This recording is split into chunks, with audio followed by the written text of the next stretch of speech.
Your friends, your friends. Radio friends again. Radio friends again. We've got a lot to share. Well, yes, it's another Thursday edition. Oh no, not a Thursday. Of Radio Friends again.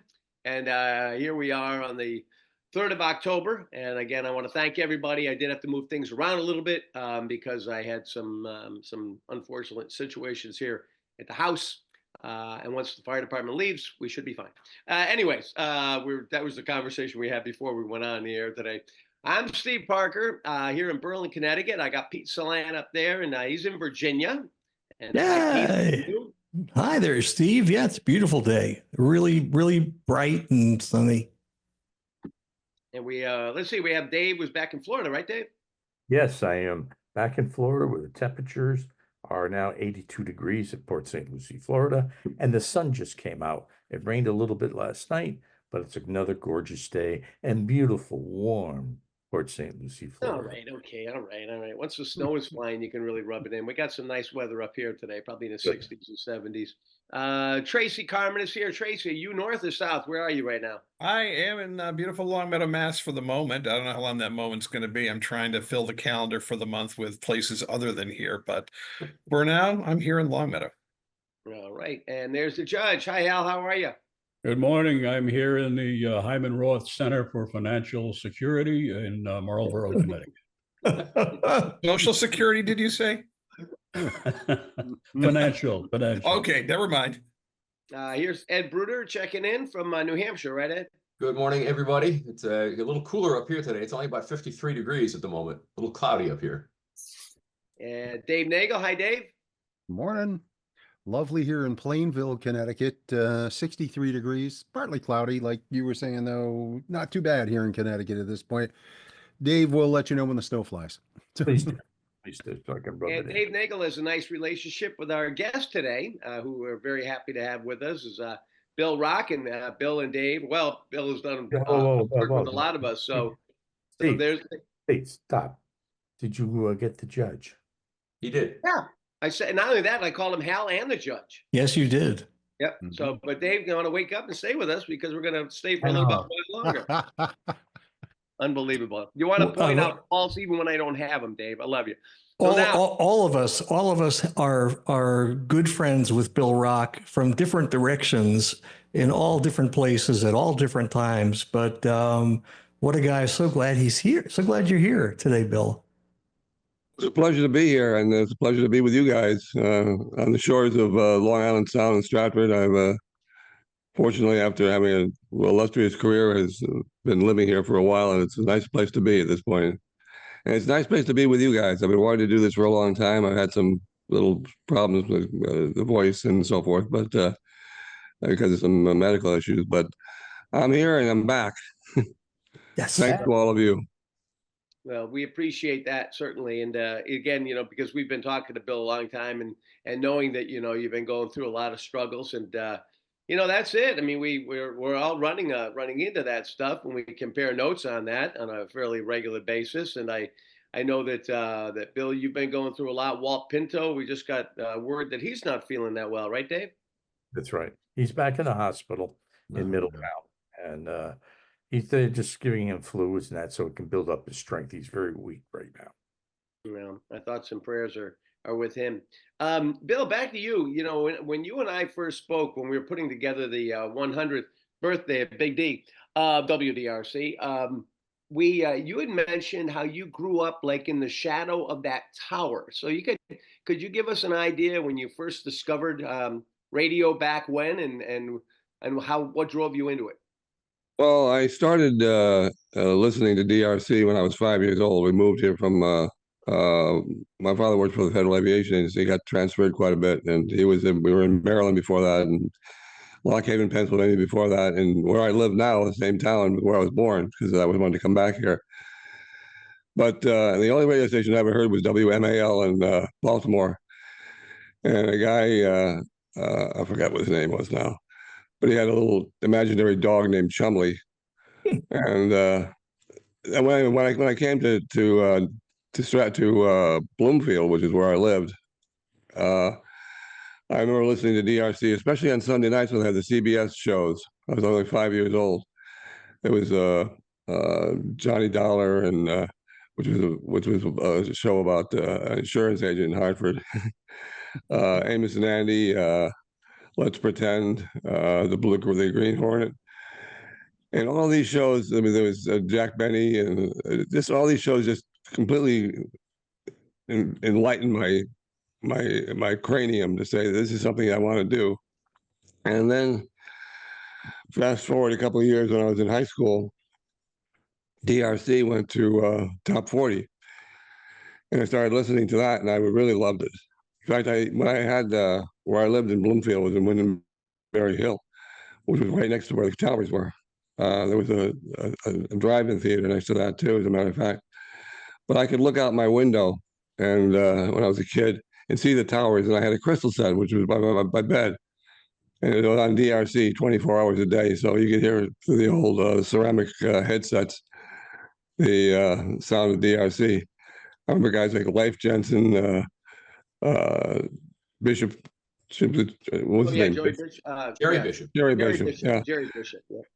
And Ron Landry, who I pestered the hell out of for years when I was a kid. I was like 10 or 12 years old at the time before I even started having a conversation with him. I played in a band when I was 12 years old. I used to call him up after we got off the air at 10 o'clock. And when I look back and look at my own career and how many people I talked to, and I thought, that man was a saint. Because I used to call him, and he was patron. He was responsive, and encouraging, and eventually hired my band to do a record hop up in Springfield. But I remember seeing him at the what was it, the 50th anniversary of a DRC? 35th, I think it was. It was 35 years of Big D. I think that was, if I'm right, I think that was 1995. Is that right? Mm-hmm. Oh, that's right. Walt, as a matter of fact, Walt Pinto took me to that, and I ran into Ron Landry then, and said I wanted to finally meet you in person. And we reminisced about the old days and what had happened and so forth. But I was interested in radio at that time, and then when I graduated high school, we went to move to New Jersey, and I wanted to go to a school that had a radio station. And I went to Seton Hall. We had WSOU, which at the time was block programmed. And today WSOU is it's the third year in a row it's received the Marconi College Station of the Year award. They've really and done a tremendous job in improving over all the years.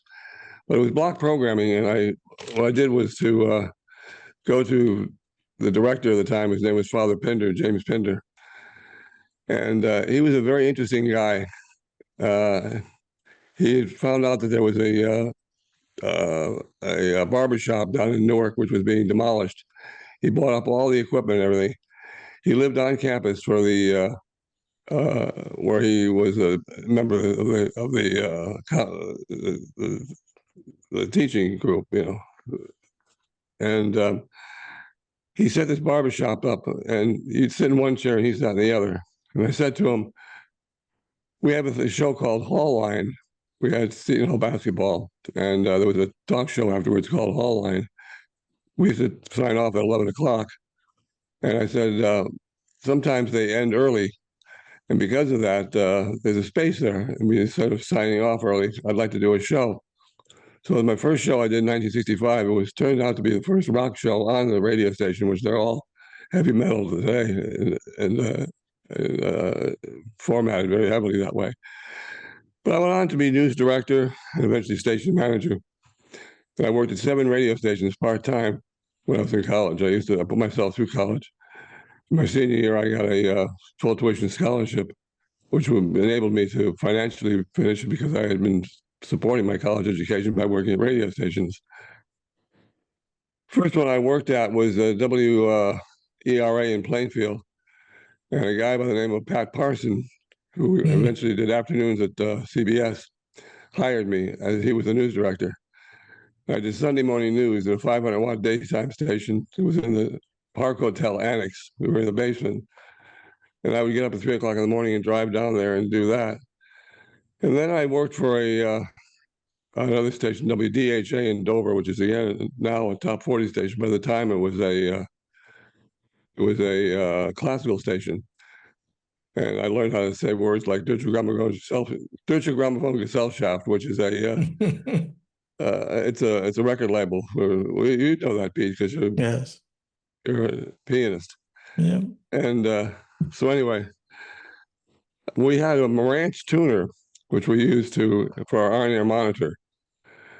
And I used to tune it to WDRC because I always wanted to work at DRC. That was my goal in life.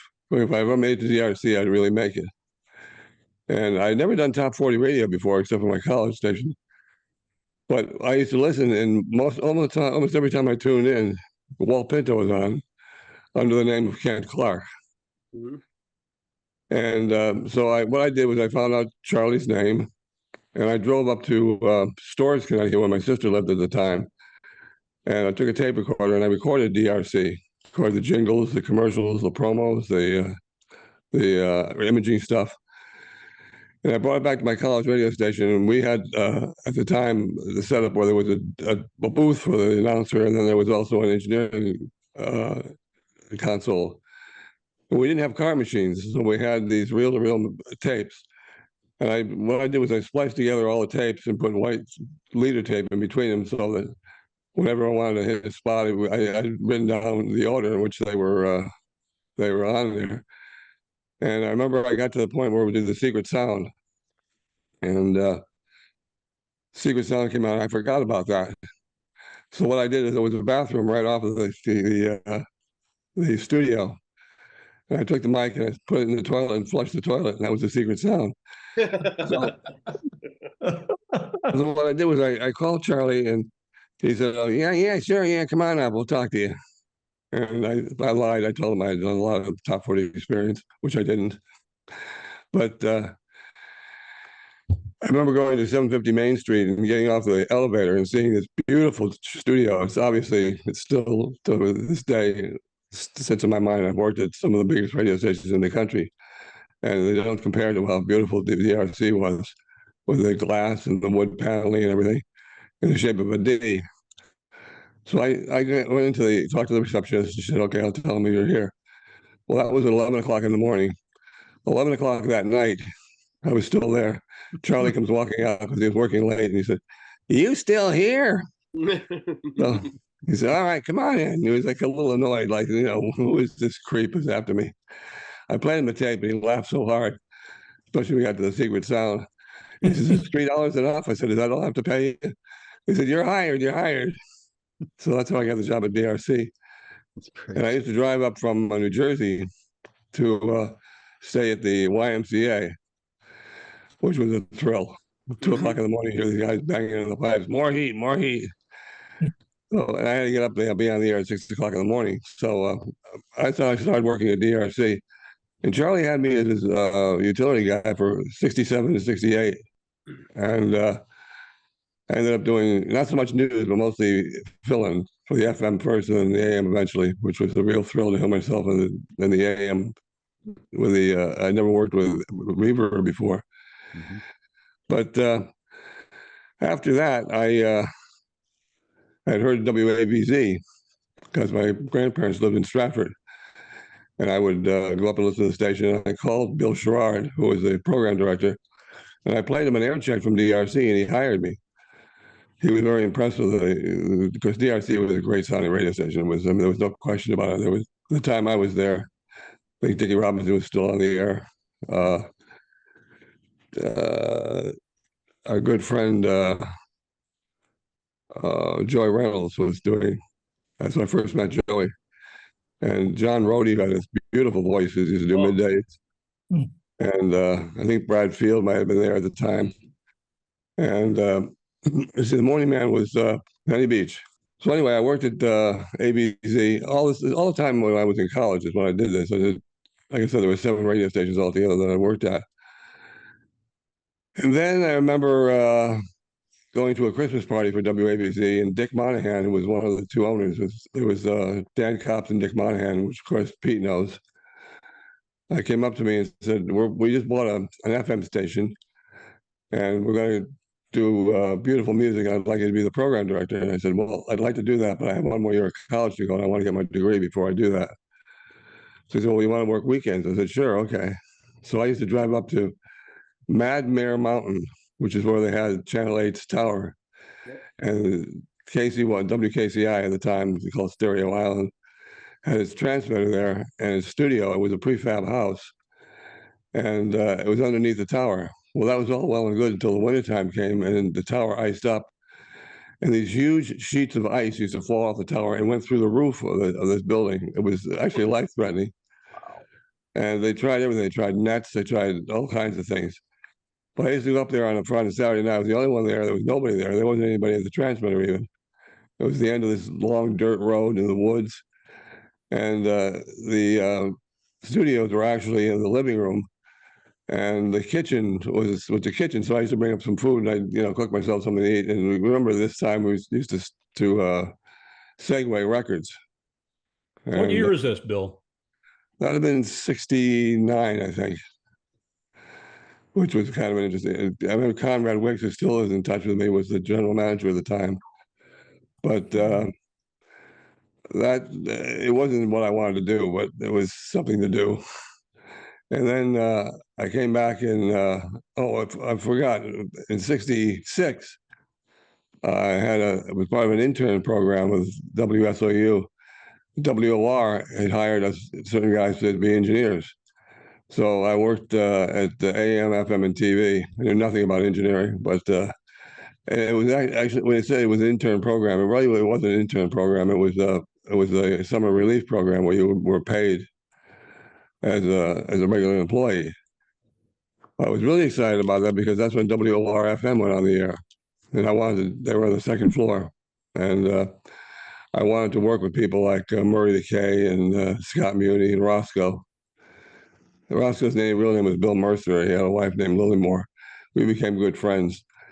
I remember inviting him back to my college radio station because he was very big on that. Figured if he got the college kids, that he could get more listening, because it was the only FM station that was rock in New York at the time.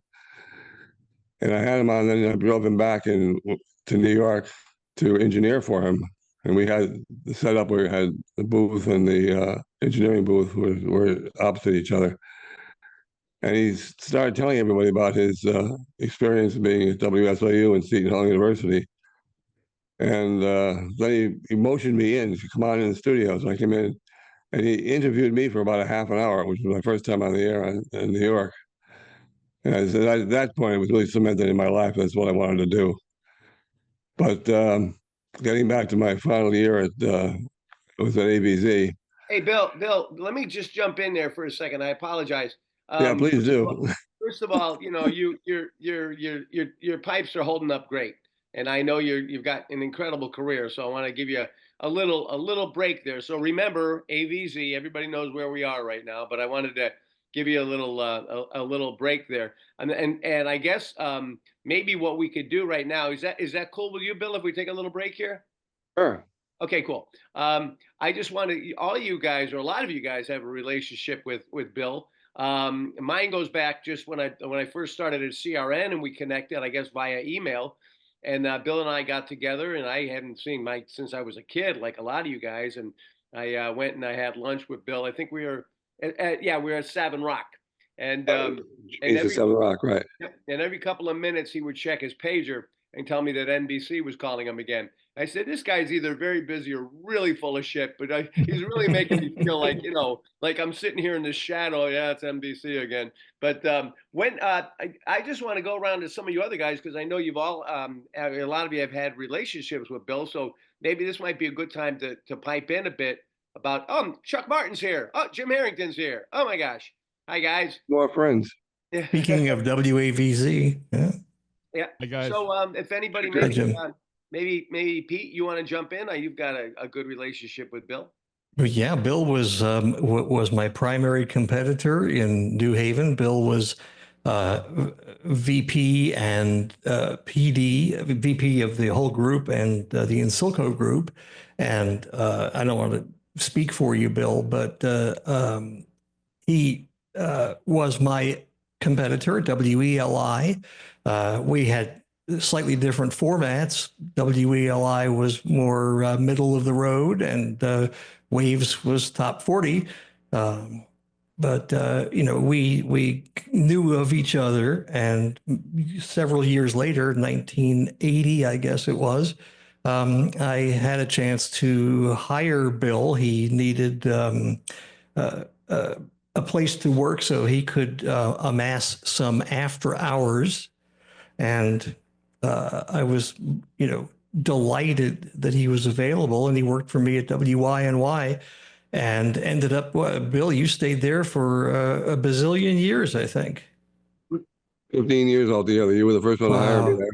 You and Wow. Walter Sabo. And I went through 13 program directors in 15 years and 5 owners and 2 Wow. formats. Wow. So that's my Bill Rock story anyway. My Bill Rock story was he had come up for your second audition to DRC and kind of unannounced, and you walked in with Charlie, and Charlie introduced us, and I said to him, well, how much time do you need? And take 20 minutes or so, and you looked at the script, he said, okay, let's go. And we started doing it. Then you stopped. Says, I got to go put another quarter in the meter for my car. It's parked out front. So he runs down, it was a snowstorm going. It was snowing out. And he goes down, and Charlie comes in, and he goes, where did he go? I said, he went to put a quarter in the meter for his car, and he didn't want to get a ticket. And all right. Then you come back up, and you started doing it again. And about 20 minutes later, you had to go back downstairs again. I think you went 2 or 3 times down there. And finally we got through the audition and that. And so you were hysterical. Your outtakes were unbelievable. And you were laughing through the whole thing. I remember you were just laughing, and you got silly. Then I got silly, and it was great. It was probably one of the best auditions I did up there at the Big D. A lot of fun. My experience with Bill was he hired me at WMEX in Boston, and I was driving back and forth from Vernon, Connecticut, which is where I lived, to Boston every day.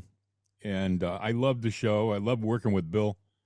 The drive and the whole experience of going back and forth was killing me. And I think I spent, 4 or 5 months up in Boston, and Bill was understanding.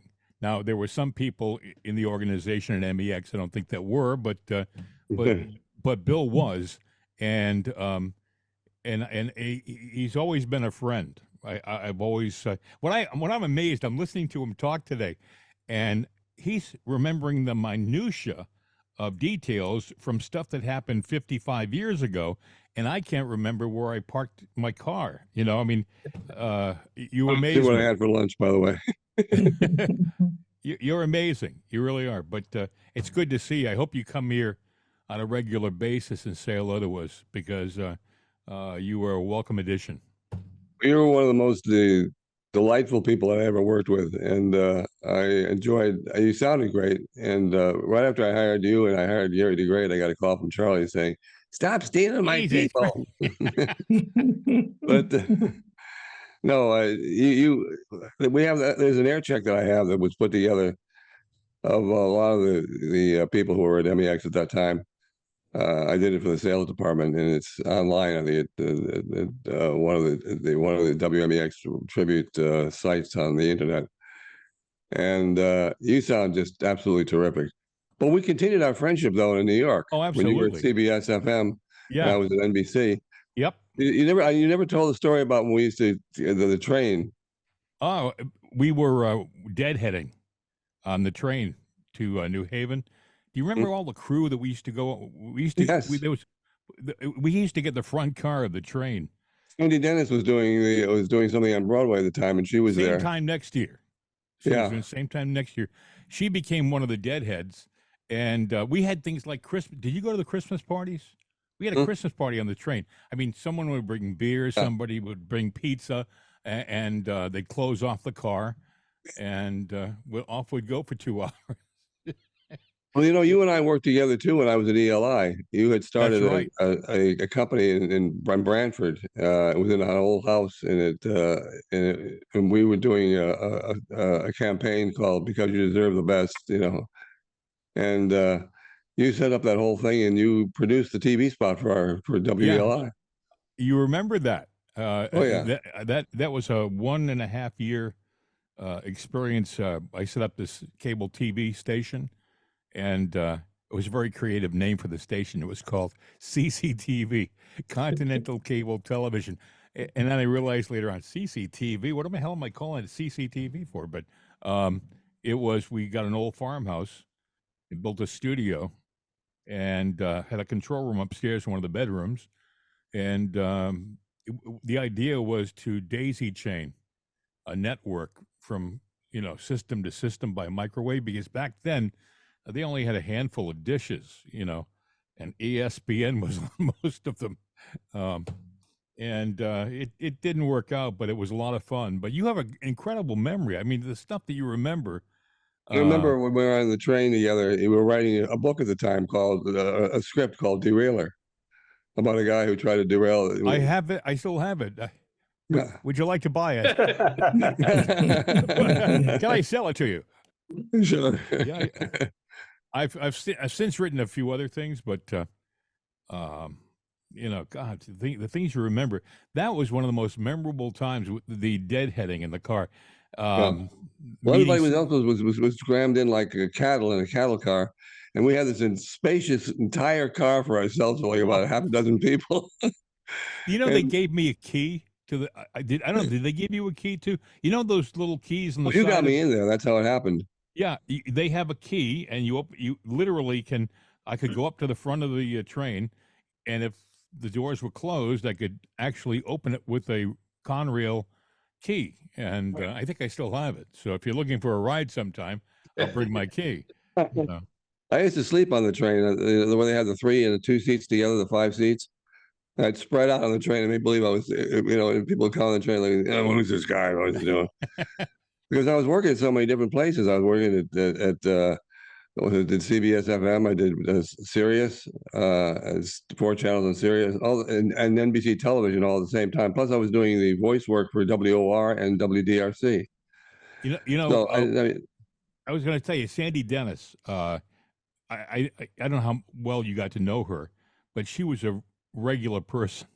I mean, but by the time that she was with us on the train, I think she had already won an Academy Award. And she was in Days of Wine and Roses too, right? No, she did it for Who's Afraid of Virginia Woolf? Oh, that's it, yeah. Yeah, and she was also in The Out of Towners with Jack Lemmon. Right. And but one day I'm walking with her I met her, and we're walking down to the Grand Central, and I said, she was such an easy person to talk to that I said, maybe one day when we make it, we'll buy one of those. She says, "Jim, I've already made it." That's a good point. Yeah, you got one of those shiny things. Yes. She was a great person. She died awfully young, 54, from ovarian cancer. What a tragedy. But that was an interesting case. Were you there for the blackout in '77? Yes. Were you in New York when the power went out and the whole city was gone? I was working at NBC at the time, yeah. Yeah, I was there, and I was stuck. You couldn't get a hotel room. The first night I slept on the floor in the production studio at CBS FM. And the second night I spent it in an engineer's apartment somewhere in God knows where, which was an experience by itself. But it was amazing. I mean, the trains were stuck in the tunnels, no electricity. It was. I used to stay at. Do you remember Jerry Carroll? He used to be on. He did he did the commercials for "We're Crazy Eddie." Oh yeah, the prices are insane. Yeah. Well, we became very good friends, and I used to stay at his place quite often. But in fact, I had him up to the New Haven Ad Club as a guest speaker, and another person I had up as a guest speaker at the New Haven Ad Club was Rick Sklar. Because Rick had tried to hire me for WXYZ and KABC in Los Angeles. My wife said to me, "You're going to Los Angeles? Don't forget to write."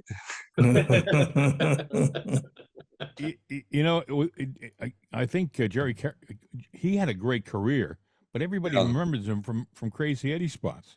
It's like, he was on Pix though. Yeah, but With when I went to the KDKA job later on, I sat for an hour in my general manager's office. I thought he'd be talking about my resume. All he wanted to know about was Jaws. I was an extra at Jaws Right. and did a stunt in it. I was bait. Nantucket Sailor, right? You never see my face in the movie. You just see my rear end and my legs and all this other stuff and me swimming. And but yet that's all he wanted to talk about. And I was thinking, that happens a lot of times with guys. They get a job somewhere, and they have a terrific resume, and they do one little dinky thing that stands out somewhere, and that's all they're remembered for, The way I met Jerry was he called me. He wanted to get out of New York. Because he and his wife, they had no kids. I forget what her name is now, but they wanted to get out of New York, and so they heard about this opening I had up in Albany, WTRY, Troy, but I guess I call it Albany. So he came up for it. I called him up for an interview, and he came up, and we talked a while and everything, but he didn't want to come up to the TRY. He says, my wife and I, we entered Troy. She started crying. But that's how we met. And then I called him up when I had the audition for WNBC, but I didn't want to jinx myself by telling him where I was going.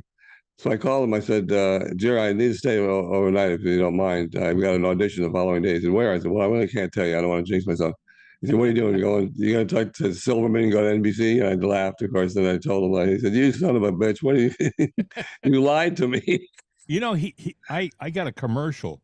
I did for about 5 years. I did what they call the Pool City commercials in Pittsburgh, and some of them were seen on Long Island, and but I credit him for me getting the job because they said what we want you to do is we want you to do like that Crazy Eddie guy. Can you do it with that intensity? So, I hated it because that was the days before nonlinear editing and stuff. If you screwed up, usually you had to go back and do it from the beginning. So I could spend like a whole day doing take after take after take of these high intensity. It's the Pool City Christmas Giant, and I'm thinking to myself, if it wasn't for Jerry Carroll doing that Crazy Eddie commercial, I might be doing something a little more sedate, But I went with him one time when we did the Crazy Eddie commercial. He had a whole pattern of things he used to do. First thing he would do is he'd go to this bar down the street and have 3 shots of something. I don't know what the hell it was he was drinking. And then he put on that blue blazer. He said, this blazer can stand up by itself. It's never been washed. And then we went to the studio. It was a little dinky studio. And we must have spent 3 hours there to do one Crazy Eddie commercial. Insane. I couldn't believe that. But you're right. What you just said, that it took so long to do those damn things. Yeah. But Eddie Antar, who was the real Crazy Eddie, was very good to him. He gave him a lot of stuff and everything. And Eddie went to prison for extortion or something. But Jerry finally did buy a farm in Pennsylvania. They had to change the slogan from "their prices are insane" to "the guy's in prison." That's all right. I met Eddie Antar once. He came up to NBC and he was wearing this. He was apparently wore it all the time. Was his favorite sweater, and it came unraveled. He had these threads and everything hanging from it. He looked like a street, like a homeless guy off the street. Yeah, those were the days. When I was for a long time here in Connecticut and Florida, and for a while in Baltimore, I did these betting barn commercials, which were again high intensity, but the same thing. Every time you messed up, got to go back to the beginning again. Oh, tell them what happened with Ellen DeGeneres. Oh yeah, that was one day somebody called me up and said, "Hey, you're on Ellen DeGeneres." I said, "Oh, that's terrific. I thought we had a schedule running." Goes, "No. You're on Ellen DeGeneres." And somebody recorded it, and she started out by saying this, this is like worst jingle day in this country. It's the worst jingle day. And she says, we got a few here. And first one is for this mattress store, betting barn. And let's roll it. and it was a 30-second spot, and with the great you got the barn, and spinning balls of fire, because the guy at the own betting barn would say, "Hey Parker, we found a girl that can juggle balls of fire. Can we use her?" I said, "Yeah, sure, great balls of fire." And then we had a girl at the same time playing a sax. It was crazy, all the crap you could throw on there. And but she at the end she goes, "Balls of fire and mattresses. Isn't there something wrong with that whole thing?" But I did a Google, and it was a great ego trip to know that 4.3 million people average saw me as the worst jingle in the country. But it was the same thing. I mean, in my area, like last night, I was at another wake I was at, and I bumped on a veteran firefighter in Newington, and the chief was there. He's like 96 years old, and he's walking out with his daughter, and his daughter comes back to me a few minutes later. He goes, "He says that you do the betting barn commercials." It's like, it's what you can do the silliest shit in the world, and I could get an Academy Award tomorrow, and nobody would freaking do it all. But it's what remember like the you movies? said, Jim. It's that high intensity. People had no idea how long it takes to make crap like that. We would It's be like those old car. It's like those old car commercials, raceway, dragway spots. Any of you guys ever do any of those? There you go. Sunday, Monday, no Sunday, no. Well, do you remember the movie Splash? Yeah. And I forgot who the woman was that played the mermaid, but she was trying to learn. Was it Daryl Hannah? Yep. Yeah, she was trying to learn English, and she's walking by a video store, and there's a picture. There's a TV set, and on the TV set is Jerry Carroll going, "It's insane." Wait, yeah. If people are just jumping on, we're talking to Bill Rock, who's had an amazing career. We gave Bill a little break there because he was so many places. What little break? He was talking to Harrington all the time. Well, I know, but I'm sorry. They're old buds. They're old buds. Hey, Bill, I wanted to ask you a question. I heard you mention TRY. I know that I worked with you at a station. I always thought it was down in Birmingham at SGN. Did you ever work at SGN? We worked together at AVZ. AVZ, I worked with you at AVZ, and then you said TRY. I thought I worked with you at TRY also. I couldn't remember, and I got it all screwed up. No, I remember AVZ. He used to have he had a slogan. Yeah, there was a slogan. It was a commercial slogan. Let's hear it for the little guy. I was going to have to remind you that at TRY I was Bill D'Angelo, because Art Simmers, when I got hired up at TRY, he said, Terry Woods, gee, up here, everyone wants to be natural. We want you to sound like yourself, like you're real. So your name, I said, well, my real name is Bill D'Antico. Well, use that. I said, gee, I don't know. I don't feel comfortable. It's a hard name to D'Angelo. You're Bill D'Angelo. And they had a jingle made, WTRY, Bill D'Angelo, and so forth. But Art Simmers, was he there when you were there, Bill? Simmers flew me in from Cleveland. I was at WYXY in Cleveland. I wanted to get into programming, and he flew me in, and he hired me above Jay Clark, by the way. Oh, above Jay Clark, because Jay Clark was, I think, the PD when I was. He was the PD. But Jay and I hit it off though, because he made me his music director. I did Afternoon Drive. I had a great staff. Remember Max Kinkle? Yes, Max. He went over to CCBS FM. And there were a couple other guys. I also hired Jim Ryan. Ryan from New Long Island. He went on to be president of or vice president of programming for CBS. Yeah. Was Don Burns Bob there? Slade. Was Art Simmers, when you worked for him, was he hitting the jug quite a bit there? He had a reputation. I was pretty good. Art Simmers actually loved my work. And when he went to Boston, he hired me at MEX. Ah, okay, yeah. Well, Max Kinkle. Now I worked with him right across the street at PTR from TRY. I went to PTR, and Max was there. Yeah. I took myself off the air, and I stayed as program director and put him on to do Afternoon Drive. Okay. Yeah. Bill, wasn't that about the time that you were flying down to Hackensack on weekends? Yes, Okay. I'm glad you brought that up. I called. I heard about WWDJ, which of course was a station that was owned by Pacific Southern. Kent Burkhart was the head of Pacific and Southern at that time. They wanted to go up against NBC and not NBC, ABC and MCA, and they moved the call letters from WJRZ to WWDJ, and they moved to Hackensack. So I called Nick Anthony, who was the program director, and I said, I'd like to work for you. And I sent him an air check from TRY, and he said, okay, come on down. He says, but the thing was that I used to fly down from Albany Airport to Newark. It cost me more to fly down and fly back than I got paid at the DJ, but I wanted to be at WWDJ. Worked with Juan and Johnny, let me see. Bill Mark Bailey. Driscoll? Mark Driscoll? Yeah. Gene Anthony, I think, was doing work there at one time. He was doing the overnights or something. Yeah, he had been at Waves too. That's where I met. I got a call one day from the PD, and he said, "I'm flying a guy up from Miami from WINZ. His name is Al Brady. So I want you to pick him up, buy him some dinner, and show him how the board and so forth," which I did. Well, Al Brady and I kept in touch for years after that.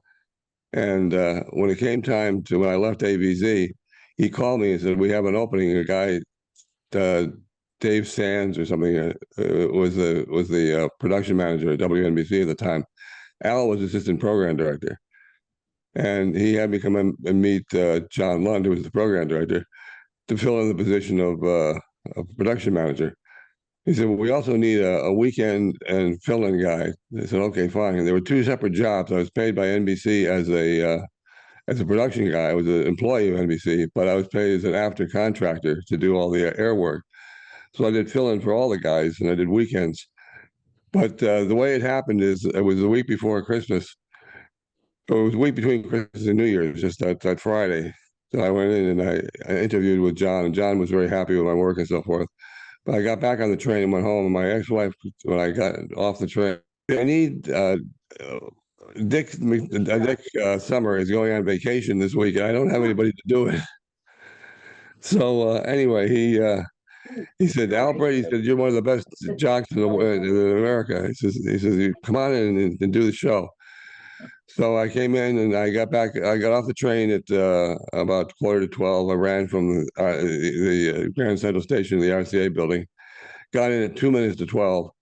There was no format. All there was a commercial log. And Lombardo, who was Guy Lombardo's nephew, was the engineer. He's very laid back. I said, "What's the format?" He goes, "Anything you want. You talk as long as you want, play whatever music you want.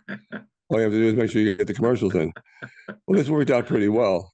And at 2:00, when I turned the page on the log, it says "talk show." I said, "What's this?" He said, "Oh, it's a 2-hour talk show we do every night for our public service commitment from 2 to 4 a.m. So what the hell am I going to talk about? He says, "The news is over. You're on." I said, "Well, good evening. I'm sitting in for Dick Summer. Dick Summer, right. And tonight we're going to have an open forum." So, of course, NBC had such a great signal. We had people listening all over the Northeast, and I had calls for anything and everything, and it was interesting. But I finally got off the air at 6:00 in the morning. I was drained because I had gone to New York that day and was up for 24 hours basically. And that's when I was given the name Radio City Bill Rockefeller. John Lund said to me, he said, "Bill, we're not a rock station, so we're going to give you the name Radio City Bill Rockefeller. And if you look there closely, you'll see my name. It's Bill Rock in the middle of the whole thing." But then when he left, I changed it back to Bill Rock because I had my name changed before, and I didn't, it was just it didn't sit right. And people aren't going to know who I am if I don't use my real. And it was my real name, so. The first talk show I ever did, Bill, was on BZ. I filled in for Larry Glick. You know how big his audience was?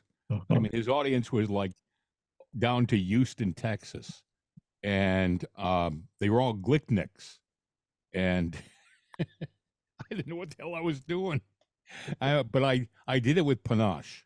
And if you do anything with sincerity and an authoritative delivery, people think that you know what you're doing, and I didn't have a clue.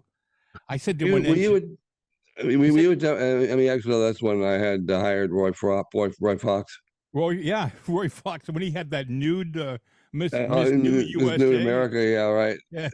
Well, Roy Fox was out of work he was doing weekends at WMCA when they were talk, and I was looking for a talk guy because when I got there, the talk guy that was there it was real boring. And I was looking for somebody who was like a shock jock, and that's what Roy Fox was. Was it you that brought me over to the Bradford Hotel? They had a big press conference for Miss Nude America, Miss and you said to America. me, and you said to me, I think, "Come on, I want you to see this. This is a big deal. All the media is going to be there." I had no idea where I was going, and he brings me over to the Bradford Hotel, which is probably part of the Mass Turnpike now or something. But I go into part of the combat zone, which was the whole area there. And I'm sitting there like I look like a bumpkin, right? And all I see BZ television is there, and Channel 5 and Channel 7. I think Metro, MGM Studios they were all there. And Bill's just saying, "Wait a second, it'll be soon." And all of a sudden, this attractive young woman walks out, and she has this long gown on, and she says, "Hello, my name is so and so, and I'd like to thank you all for being here.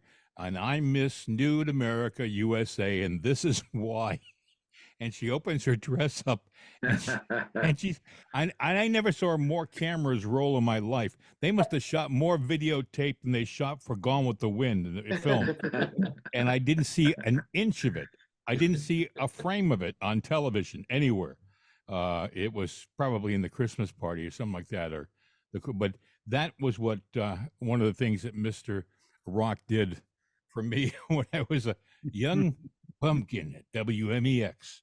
I'll never forget. Showing you the ropes, so to speak. Well, it was the neighborhood was not very nice. No, where MEX was. It was called the Combat Zone, and they had all these strip joints and bars. And I remember coming in to work one morning. Some guy was dead, laying on the sidewalk in front of the building. I had to walk over him to get to work. Yeah, I know they. I think it was my last shift at MEX. I was walking out of the studio, and they had either a package, they call them package stores up there, liquor store, or maybe it's a convenience store. But at the time I'm walking by it, it's being robbed. It was I thought this is prophetic. This is God telling me to get the hell out of here. I mentioned earlier that Dick Richmond was the guy who owned the station, and he used to bring people in off the street, literally, and have his own focus groups. He said, "Well, what do you think about this?" And then he'd call Simmers and I in his office and say, "Well, we have discovered this is not." And then when I brought Roy Fox in, he went berserk. He went ballistic, because Roy was like pretty much like Howard Stern, but he did all talk, and it was he lasted for about 6 months, and then basically we were told either he goes or we go. You know where he went to KDKA, and he was there that's for right. a number of years. You know, you were there. King Arthur Knight was there, right? Yes, Arthur Oysterhound. Yeah, that was his real name. I made King the music director. King we have Arthur. some story. Well, as a matter of fact, we were the first ones to play "Dream On," and Steven Tyler and came in along with Joe Perry. Yep. And I have a picture someplace of us. My hair was down here. Excuse me, we have a local bar here in Connecticut that everybody used to play through, and that was was Shaboo out in Willimantic, and that was Aerosmith used to play there regularly, and he did say, the owner David Foster said Aerosmith came in until Dream On, and they said they were working on a new song, and they played it there, and he goes, after that we never saw them again because their career really took off. So must have been something to be playing them up there. There was a number of artists that we had introduced for the first time. Do you remember the group Fanny? Was the first female group. We made the terrible mistake of having them on after they were on their show. They did an early show, and they had been indulging during the show and came on, and I had to take them off the air. I had Dr. Hook and the Medicine Show do the morning show with Rick Gary, who was our morning man. They were hysterical. we had a guy on the air named Joe Albiani, and I remember one of them. This line just came up to me. He said, "You be Joe and Albiani," doing the promo. All right, now does anybody else have anything they'd like to add to Bill or ask Bill or a Bill story before we go back? There we go, Ed. Yeah, this is the first time Bill and I have been face to face, so to speak, but we have corresponded many times over the years. And I first discovered him the summer that I worked for Charlie at DRC. He had me cleaning out a closet one day with old audition tapes, and that's where I discovered, I think, the original audition tape that you had done for DRC. But it seems to me somewhere in our correspondences over the years, you had mentioned that you had some famous Shakespearean relatives. Oh yeah. Well, my middle name is Booth, and somewhere down the line where we were John Wilkes. Yeah, we always talk about Edwin. Edwin was the Shakespearean actor. John Wilkes is in the closet. Dave, you want to add something? I just, you guys, two quick things here. One was you talking about someone was dead in front of the studio in New York at ORFM when I was there. There was a young girl tied up in rope and belts and naked as a jaybird right on the side, just in front of the studio door. And that was a sight to behold. And it was just a crazy thing, Well, as we, you guys who worked in New York, crazy things happen there. But Bill, I just wanted to say, you're a legend in this business, and what you've been able to do with yourself is just incredible. And, congratulations on a career that is just second to none. You've done well yourself. You did well on the West Coast. I did okay. I did all right for myself, Bill. But boy, I'll tell you, you are someone to be reckoned with. Congratulations on a wonderful career. Awesome. It's very nice of you to say that. Thank you. Awesome. And Bill, could you just reflect a little bit on how your involvement with Elvis started? Well, wait a minute. Real quick, only because if we're going to jump up to serious, Bill, and I know we don't have a lot of time, but we're going to go over on this. But as long as you're holding up with us, Bill, maybe David cut it into a two-parter. I don't know. But you were, when we last left, Bill, you were at AVZ. Now somehow you ended up into New York, and then of course the NBC and Sirius and all that. So can you just bring us back to that point again once you had left AVZ? I was doing the fill-in work for people, but I was also they had a promotion going called the WABC Beach Bum, which was me, and they had a beach buggy, which was really nothing more than a Jeep. It was painted in red and white stripes. Yeah. And I used to drive around to beaches, and what they did was I was supposed to give out prizes to people. You didn't stay your life in your hands if you did that today. But anyway, what they did was they emptied out the prize closet. All the prizes they didn't give away that were really garbage prizes, they gave to me. I had like a box of razor blades, shaving cream, things like that. And I said, look, I said to who was the operations manager at that time? Everybody knows who he is. Lee Manson. Lee Manson, sure. Luigi Mancinelli, that's right. I said, Lee, I'd like to. I mean, I've got a degree. I've got 7 radio stations under my belt.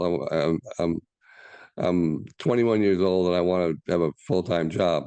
Well, Bill, just hold on. So this went on for a couple of weeks, and then finally I talked to Rusty Potts, who was a good friend at the time, and he said, well, Bill, whatever you do, don't quit. So I did. I quit. I found out that Lee Manson had a scenario in mind where he was going to fire Rusty and hire me, and I'm glad it didn't happen because I liked Rusty and I wouldn't want to take his job. But I went across the street to talk to Billy Hennis, Wild Willie Hennis, and he said, well, we have nothing here at NHC, but we're owned by Triangle. We have a station in Philadelphia, FIL, and one in Altoona, Pennsylvania. And I said, Altoona? What the hell is that? He said, well, it's in Western Pennsylvania. It's a little bit east of Pittsburgh. So I said, okay. I was 1A and about ready to be drafted at that point. I had gone down to my pre-induction physical to Newark, and my draft board was in Hackensack. And I figured that if I had heard about the draft lottery, and if I had put in for a deferment, it would take just about as much time as to have the draft lottery come into being. I lost my 2S deferment. I was ready to go. I was in the ROTC and everything when I was in college, but as it turned out, I lucked out on the draft lottery, and I figured, well, okay, if I don't have to go, I won't. If I had to, I would. But the very next day, I called Chuck Dunaway, who was one of the original All-Americans on WABC. He was the program director of WYXZ, which is in Pittsburgh. It's technically in McKeesport, but it was a Pittsburgh station, so they figured it.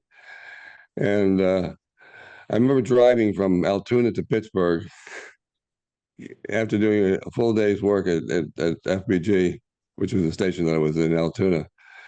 And I met Chuck Dunaway, and the first thing he did is a big smile. He goes, "Would you like to get some ice cream?" So I knew immediately I was in trouble. So he had the classy eyes and the big pupils, and Oh, you're saying he was high? Okay. yeah, Okay. he was stoned, and I was telling him, "Oh, this is going to be great." Was Rush Limbaugh? Was he there? He was there a little day. Yeah, Jeff Christie. He was there after I was there. But anyway, he says, "I'm going to hire you. You're a good jock, but you got to change your name." He said, "Well," I said, "Why?" He said, "Well, because we're going to do a promotion with you. We're going to make you our promotional, focus." I said, "All right." So I said, "What is the name?" He goes, "Sean Grabowski." Sean Grabowski. In fact, there's a write-up in the book that about the golden age of Pittsburgh radio that Ed Solomon wrote, and he put a picture of Sean. He says Sean Grabowski, alias Bill Rock, and he did me and Jeff Christie too, Rush Limbaugh.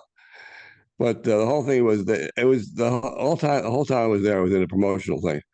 The first thing was to welcome me into town off a Greyhound bus. It was a whole big welcoming committee. We had the two of the girls who worked in the office, dressed up as cheerleaders or something to welcome Sean Grabowski. The reason it was Sean Grabowski is because of the Irish and the Polish population of Pittsburgh. I figured that would be, it would be a hit. Then they gave me this thing called the Sean Grabowski Cookbook, where I was on from 9 to noon. And every hour I would give ingredients for a recipe. And then by 11:45, and people would call up and guess what it was that I was cooking, and invariably they'd win a prize. And we always had a winner. I don't know how, because I used the weirdest cookbooks you could find, but people figured it out. The grand prize was one of the great all-time bait and switch things I ever did in my life. They were going to send John Grabowski out to cook an entire dinner for a family and friends. Well, I never cooked in my life. The only thing I cooked was pasta and canned sauce. So there was a promotion girl. I don't remember what her name was, but she was a saint. She had cooked the entire dinner beforehand and had it in these trays and so forth. She said, "You keep them busy in the living room, and I'll go ahead and put this together in the kitchen." I mean, at some point, I'm going to be discovered. I mean, it's a fraud. It's a total fraud. And I'll carry it on as long as I possibly can. And they had invited everybody over, their relatives, their neighbors. They were all sitting around the table, and it was a huge group of people. There was probably about 20 people there. And fortunately, she brought enough food for it. And all I did was I mixed the salad. I'm going into this long story about how my grandmother taught me how easy. It was all made up, the whole thing. And after the dinner, the guy who was the husband, the man of the house, whatever, comes over with his box, and it's got like a velvet lining. It was a Cuban cigar. He said, "I'm saving this for somebody really important. Here, I want you to have this." And all the time, I kept saying, "Well, my assistant is in there helping me out." She brought all the food out. It was a beautiful dinner. She did a beautiful job. To this day, they don't know that it was a total fraud. You know that people still talk about. I mean, I've been in this area for 40 years, and over the 40 years, every so often somebody in the conversation will say, "You remember that guy Sean Grabowski?" Honest to God, that name, it's legendary in Pittsburgh. Finally, one day, Norm Wayne, who was the owner of the company in Westchester Broadcasting, really liked my voice, and he hired me to work at Wixie in Cleveland. And I followed Chuck Knapp there, as a matter of fact. Mike Ranieri was the morning man. I'm trying to think of all the other guys there, but Chuck was the afternoon drive guy. But I didn't like Cleveland. We had, I mean, it was okay from a radio standpoint and as far as having it on the resume, but it wasn't I didn't like Cleveland. You know what they called it, Bill? The mistake on the lake. Yeah, well, the Cuyahoga River caught fire when I was there. There was so many chemicals in the water that it actually caught fire. What a toilet. What a toilet. I was on as Jack London at Wixie. Yeah, it was an interesting experience. But that's when I found out about the TRY job. And so then I went from there to TRY to program the station. And we had a lot that was the first time I was really given the opportunity to express myself. And I think, Steve, you recognize this. There's a lot of Charlie in the promotions that I did. We had one that was very self-serving, but we had this big Uncle Sam wall. And what we had was it was a big display. I mean, it was everything we had at the radio station. We had displayed there and had a central area in which to do it. But the center of it was a platform with a rocking chair, and it was a contest of how many rocks will Bill rock in 1 hour. And we gave him a car. I think it was. And I actually sat there with a timer and all this stuff, and they had the whole crowd of people was. Anyway, I went from there to MEX in Boston because Art liked what I did. And after MEX, I needed to shrink after the MEX. It was to give you an idea of what it was like to work there at the time. They had I shouldn't name names, so I won't, but they had a security guy who looked like somebody you'd see walking into a porno theater with we dressed like that. He had the hood and he had the raincoat and the whole thing. He used to bug the sub shop where we all used to have lunch, and we're right back to the owner. So anybody who talked about the station or anybody who worked at the station was automatically on tape. And I mean, it was an atmosphere that wasn't too great. We had another situation where there was a record guy. I won't mention his name either, but he offered me and everybody else there payola, which we didn't take. And when I left, he offered the other guy who replaced me, I don't know who it was at the time, payola, and he took it.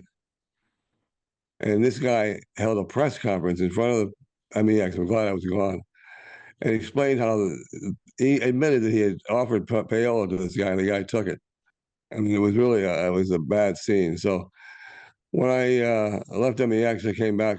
It's interestingly enough, I was on opposite RKO, as you know, WRKO, and Paul Drew was consulting WRKO at the time. Well, I knew this, and I knew that he tried out all his ideas on WABZ first, and so I listened to ABZ, and he didn't catch on to this. But what we did is we took what ABZ was doing and slightly changed it, and just ahead of the game hit RKO. One of my favorite promotions that we did at MEX was RKO was saying, answer your phone, I listen to WRKO, and you'll win $1,000 or $100 or whatever it was. So I said, I'll tell you what, we'll do the same thing, but we did it first. And we said, if you answer your phone, I listen to WMEX, you'll win.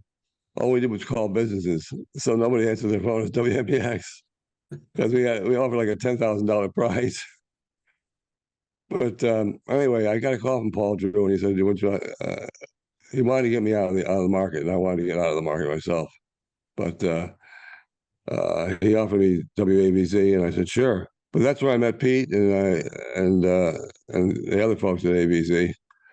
And then after that, I got a call from Al Brady telling me there was an opening at NBC. That's how I got there. Yeah, Here we go.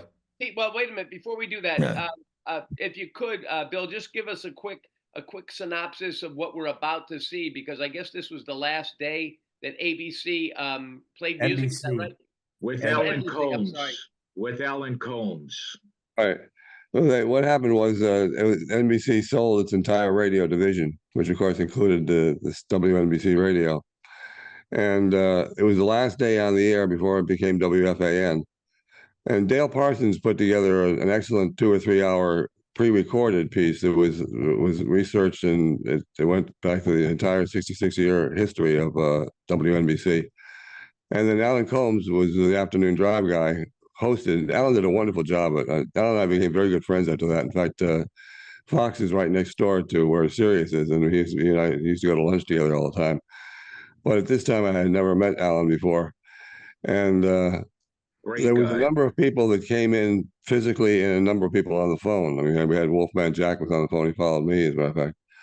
And we had Larry King and Buffalo Bob Smith, and a lot of some of the early Gene Rayburn, I think, was one of the people. They had a lot of people on it. Gabe Pressman was another person.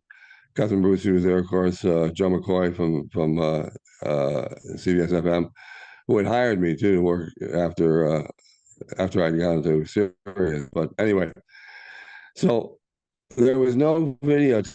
There was a videotape that existed that I didn't know about, and it was the engineer Harry Tucker who took this tape, and then he moved and got lost for like 30 years.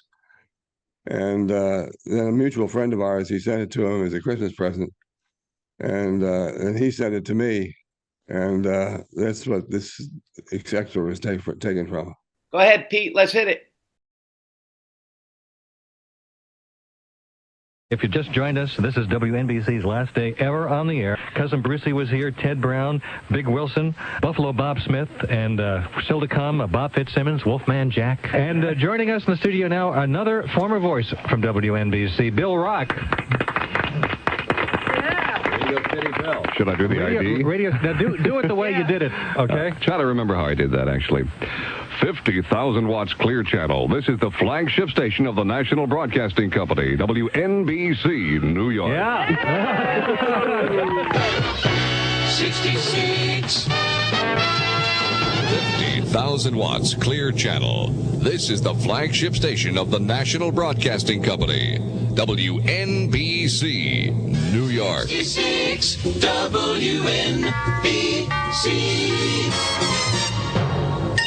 Radio City Bill is here. Now, you took the name Radio City Bill. No, I was given the name. Actually, Bill Rock is my real name. People would think that would be a great radio name, of course. Well, it's interesting. I've had it changed many times. When I was in Pittsburgh, it was Sean Grabowski.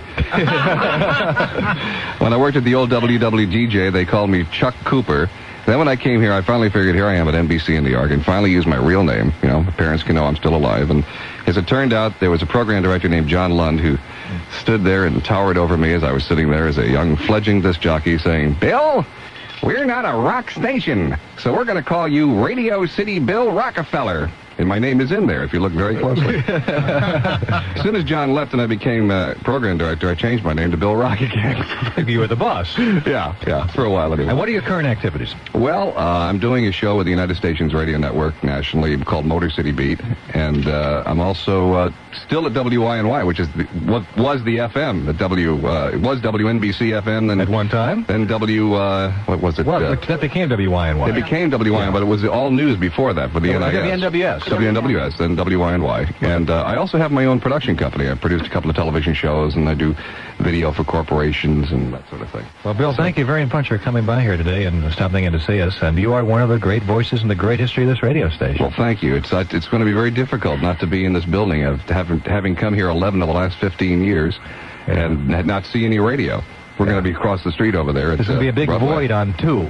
Yeah. Thank you very much, Bill Rock. Thank you very much, Alan. Bill, that was fantastic. And see, Bill jumped back there, so he may be jumping back in. But boy, oh boy, what a set of pipes! What did boy, oh boy? Yeah, Don Pardo had the line about it, right? Bill has the line. I don't want to say the line, but Don Pardo basically summed up Bill Rock. When they were both working at NBC then. But when Bill met Don Pardo, he complimented him, and Don Pardo basically said, in the business what Bill would be called. So if we get Bill back on, he can top that off. But oh my gosh, what a career! Woo! Unbelievable. Oh my gosh, you look at there should be a Wikipedia somewhere on this guy. Oh my God, all the different places, the positions, and how do you keep rolling like that? Holy Toledo. And then wear as many hats as he did at one time, doing all these different things and trying to remember, where he was all that time. But hey, Bill, I think what we were talking about, and if it's cool with you, would you be able to if you're feeling okay, would you be able to come back with us next Friday? And, sure. I'd love to. Take us from Sirius and Elvis Radio and can you hear me? I noticed things are closing up here again. You're clear. Yep. That would be awesome. You just you got to do that book, and when the voice is right, Bill, all you have to do is exactly what you've done here. Don't even pick up a pen. Just do exactly what you've done here. Let somebody else transcribe it. But holy, what a set of pipes, huh? Holy smokes! When did you first get the pipes, Bill? Holy smokes! How old were you when you first? What did you sound like before your voice changed? Kind of like you, Jim. Oh, thank you. Okay, is this working now? Yeah. You're good. You're good. Yep. This is the things he wanted to stay there. Yep. Yeah, those pipes are amazing. And well, thank you for spending so much time. I appreciate that, and I'm very honored by you guys. I've listened to you and watched you every week, and it's great. It's a super idea you had, and I've learned so much from so many people who have been doing it. Well, that's going to do it for this edition of Radio Friends again, being the October 3rd, 2024. And just a little bit of a reminder before we go, we always want people to remember our radio friends that might be going through some more difficult times, could be financially, emotionally, physically, whatever your problem may be.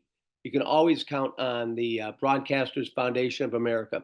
They're there to help you out, to give you all kinds of direction, give you some encouragement, and give you a hand. And if you get lucky and you trip into a few extra bucks, see if you can support them too. I'm Steve Parker. Catch you next time on Radio Friends again. Bye-bye. Your friends, Radio Friends again. Radio Friends again.